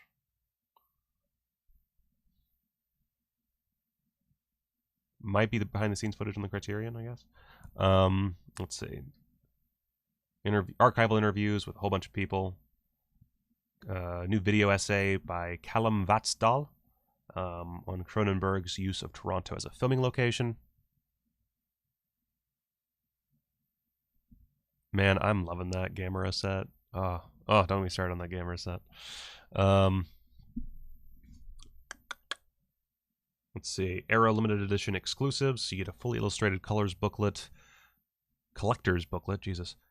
Featuring new writing on the film by Vanessa Morgan and Araceli Molina, alongside a reprinted excerpt from Cronenberg on Cronenberg.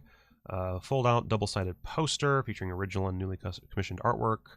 Limited edition packaging. Cool. And then, yeah, so I think packaging we're probably going to, might actually get better from Arrow in this instance.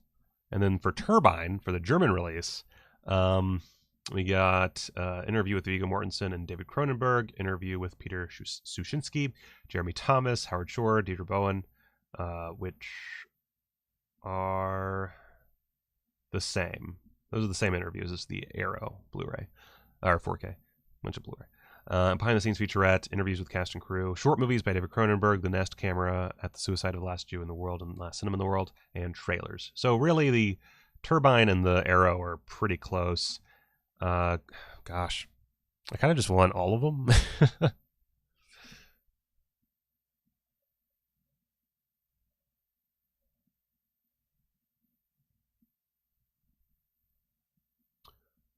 Yeah, so I don't know. I think they both look like good releases. They have the same transfer. It's just or new restoration / transfer. It's just one's in 4K. So I guess in a way, if you're not on the 4K UHD train, then this Criterion announcement is awesome. That's all I got. Aside from that, not really anything notable for us on this show. Robert Bresson. Yeah. Crash. So Warner Archive has put out some new October releases. Drop Dead Gorgeous with Ellen Barkin. Just Ellen Barkin is a pretty beloved movie, right? Pretty sure a lot of people love Drop Dead Gorgeous. I feel like that's a beloved film. Space Ghost and Dino Boy, the complete series. New fucking 1080p master from the 4K scan of best surviving nitrate elements. That's metal as hell, man. That is metal as hell. Oh wait, that's... Ah, damn it. This is Sergeant York, right? No. How are they doing this? I don't understand.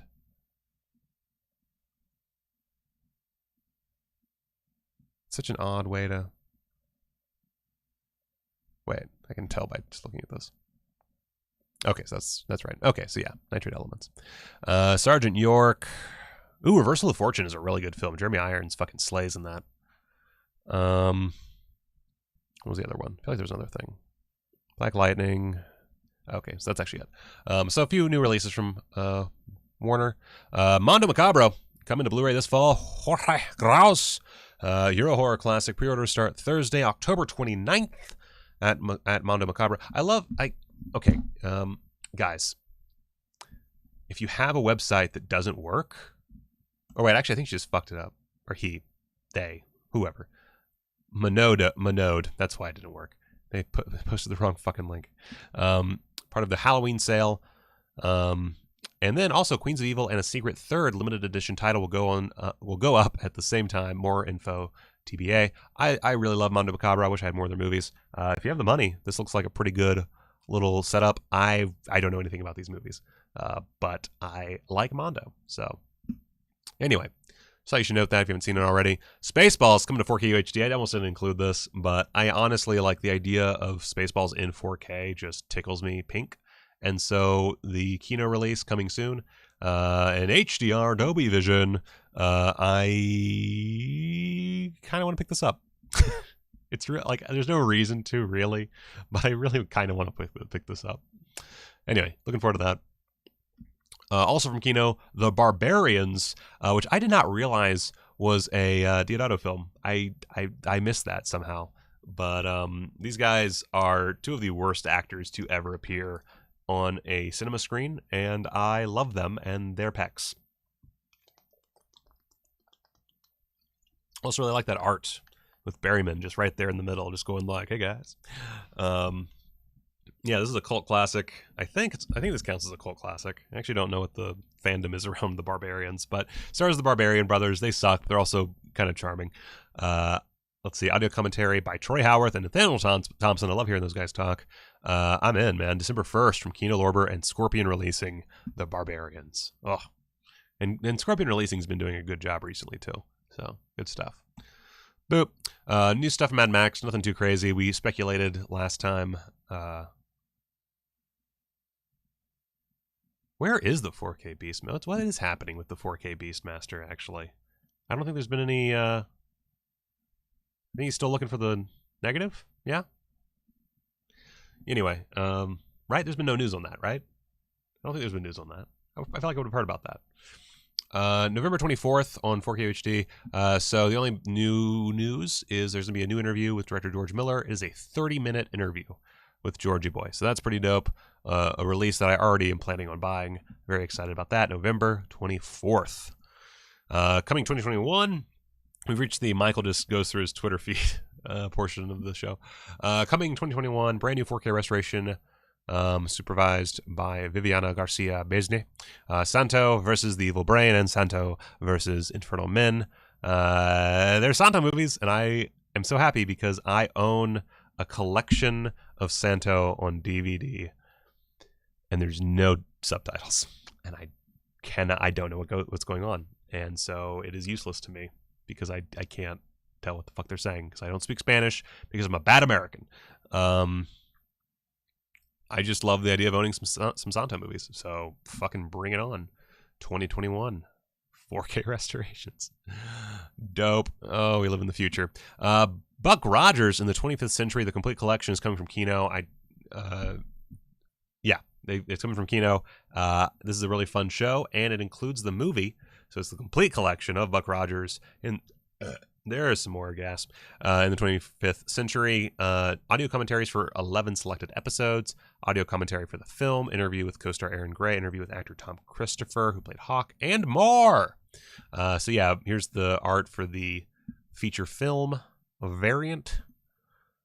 Pretty dank AFG.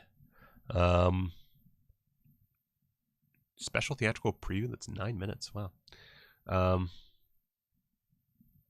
Yeah, Buck's gonna wait for a Kino sale, but I just love that that's available. Like, I really want to grab that. I will be waiting until a sale though, unless I come into money, which is unlikely to happen in this economy. So let's see here. Blue Underground. Bill, we talked about I think we talked about Vigilante last time, or maybe the time before. Anyway, they haven't had a release of this movie since I think 2010, so this is 10 years in. Finally get a new release. I can accept that. So 4K. If you don't care about 4K and you don't want a new restoration, then you can go to the Blu-ray. It's like $12. So brand new 4K 16-bit restoration from we're getting into bits now, and that's good bits, but I can't believe we're actually getting bits now. From the original 35mm camera negative Dolby Vision HDR presentation of the film, new English Dolby Atmos. Everybody's using Dolby Atmos. I guess I could see why that would be useful for Vigilante. Audio commentary number 3. Oh, it's just out of order. With critics they have 3 commentary tracks. Troy Howarth and Nathaniel Thompson. Blue Collar Death Wish interviews with Richard Viteri. All the other people. Urban Western interview with composer Jay Chataway. Interview with co-producer director William Lustig and co-producer Andrew Garoni. Co-producer director William Lustig and stars Robert Forster, rest in peace, King, Fred Williamson, and Frank Pesci. She's correct. Theatrical trailers, TV spots, radio spots. Oh yeah, baby. Oh yeah, put it in. Promotional reel, poster and still galleries, theatrical trailers, collectible booklet with new essay by Michael Gingold. A bunch of other shit. So, region free. The 4K Blu-ray release includes a remastered region-free Blu-ray with the 4K restoration, with the new 4K restoration of the film. This is a solid set that is going to cost $50 fucking. Cool. Yeah. That's coming December 15th. Awesome. I really want to buy that. That seems dope as hell. Give me my stimulus indeed.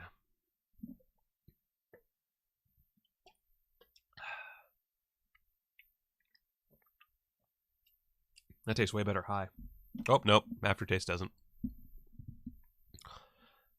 I would love Amsterdam 4K. Speaking of Amsterdam, there is a Blue Underground sale currently going on through the 28th, I think. I should have written that down. But, yeah. Oh, fuck, 1 second. I got to make sure I'm not getting texted by my wife.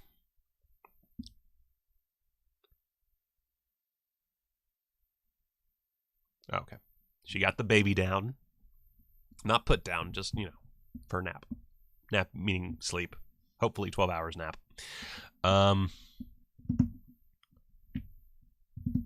Yes, Blue Underground. Tons of good prices on Blue Underground titles. A lot of these are out of stock currently, like Amsterdam, which is one of the greatest fucking movies of all time. $19, pretty good deal. Obviously, we're probably going to get a 4K at some point. Let's be honest with ourselves. But how long? Like, I don't own Amsterdam yet. I've only watched it streaming. And like, it's really hard for me to say no to that $19 price tag, because I really want to own it on some format, and I am potentially going to break my promise to wait for the 4K, because oh my god, this looks so good. So yeah, Amsterdam's so good. Anyway, so if it's out of stock, you can just add to cart, and it'll, he'll send it to you when he gets it.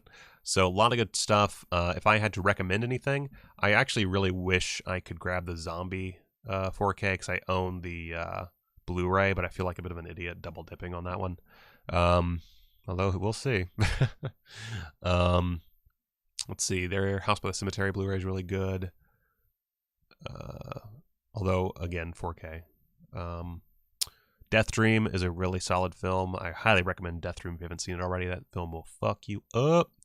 New York Ripper, of course. If you don't want the 4K, which I do own, is dope. You can also get the normal Blu-ray. Let's see. Any Dick Moss, take it. Fucking get that Dick Moss all up inside you. I have not bought 99 Women because I heard the transfer is not great. And so I'm kind of waiting for a better version, even though I am trying to watch as many Jess Franco movies as possible. So that's a tough one. Let's see. Deathline is really good. Manhattan Baby is surprisingly good, although I don't think you need a 4K of that one, although I might buy the 4K if it ever happens. Let's see here. Bunch of stuff. Bunch of Castellari. This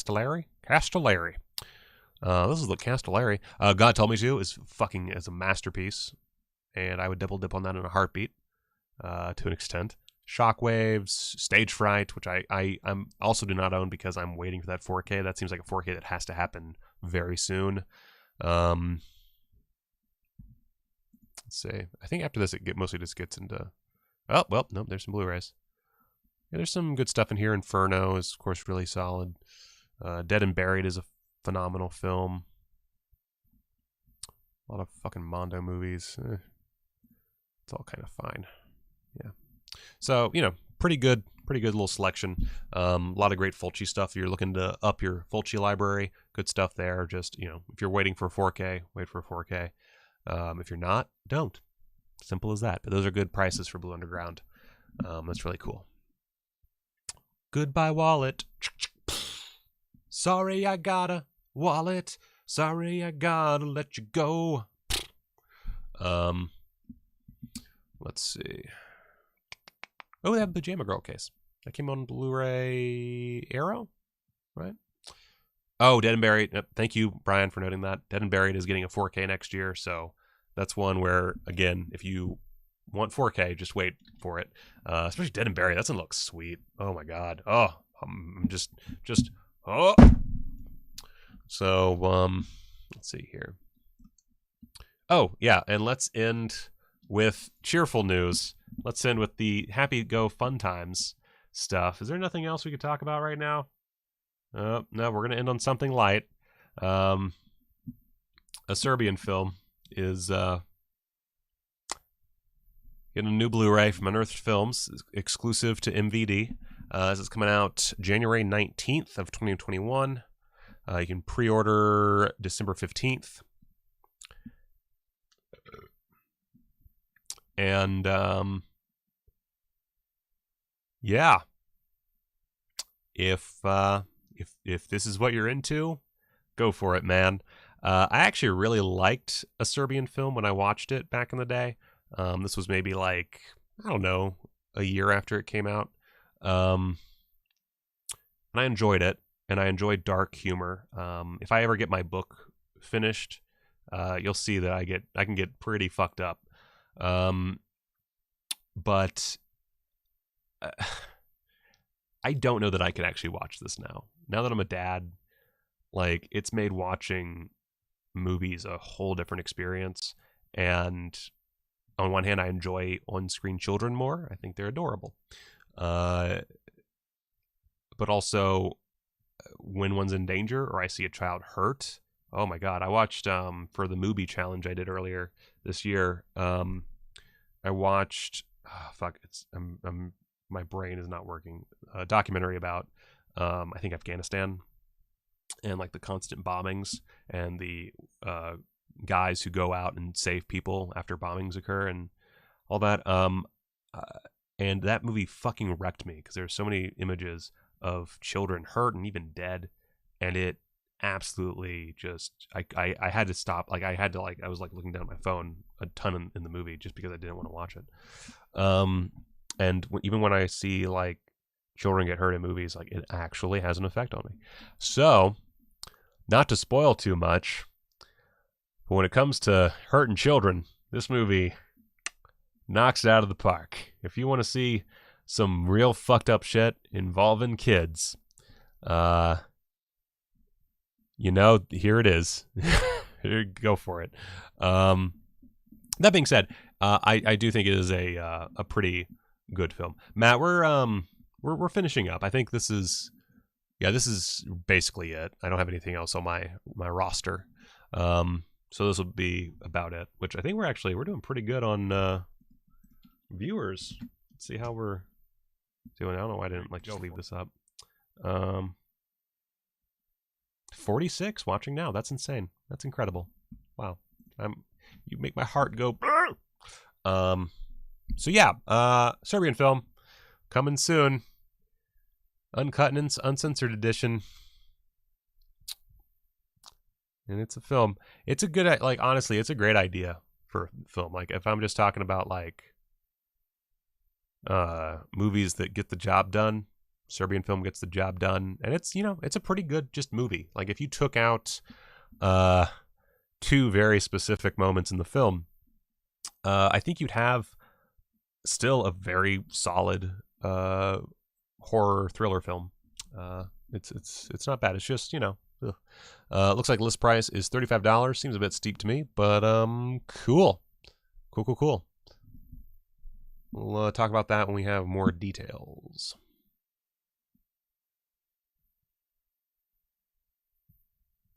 It amazes me that they're still going too. I honestly was not expecting going this long on the main stories. I thought we'd be long done with the main stories, but I took a while on the first two. I took a long while. Stubbs, I mentioned that briefly before, but yeah, Ronin flicks. Let's just go back to that real quick. And Clifford, really want this. It's another one that I'm waiting on just because it's not limited, and I don't have any money for Blu-rays really, unless it's an emergency. God, I can't wait.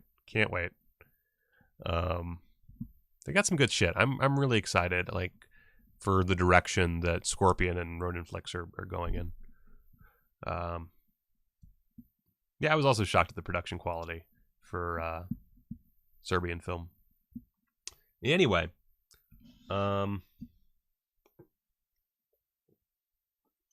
yeah, I am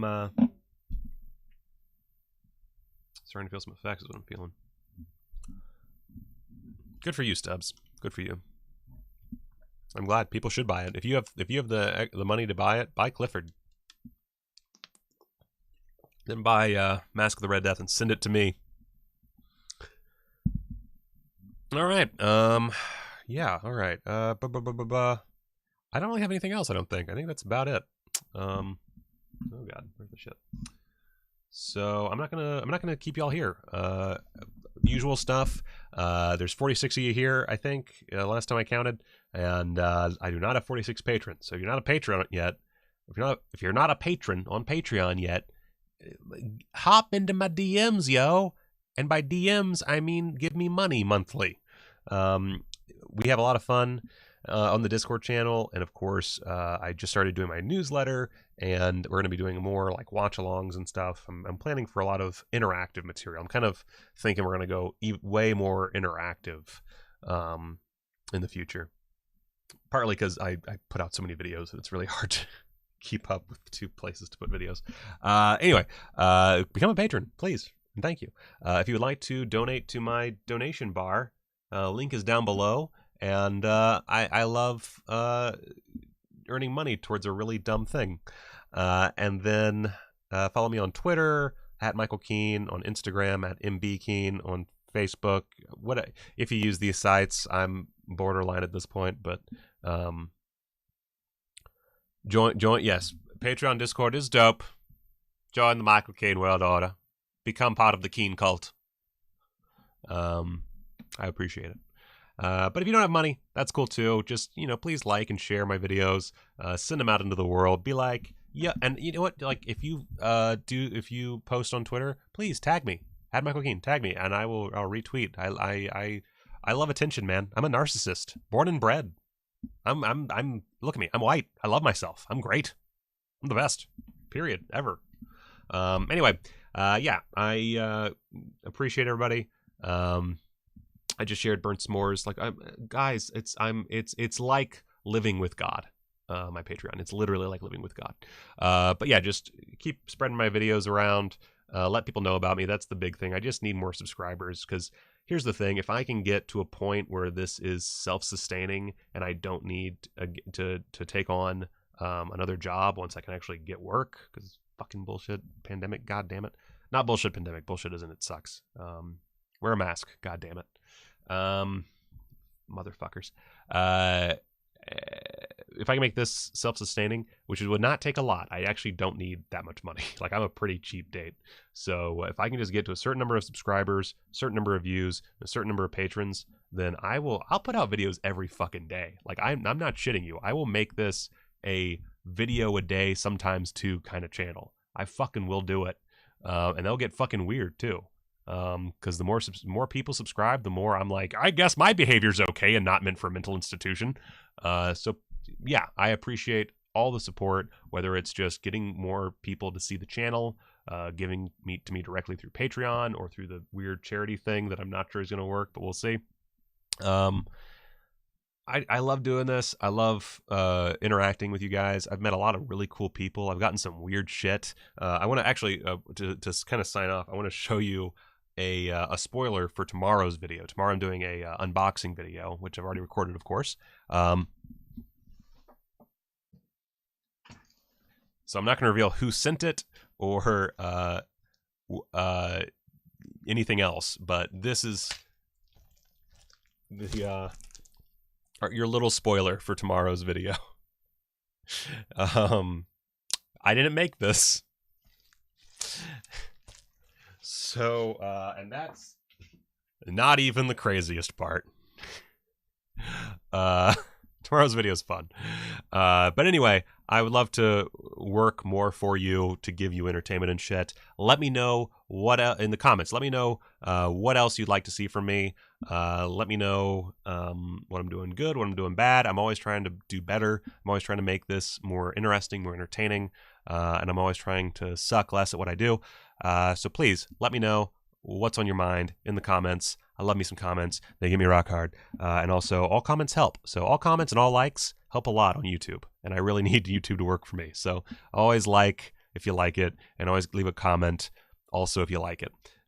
Anyway, thank you so much. I love you guys. Rock and roll. And please, for the love of all that's good in this world, fucking safely at home or in the theater with a mask, Go watch. Bop, bop, bop, bop. I fucked that up, which is standard for current Michael. Go watch a movie. Click.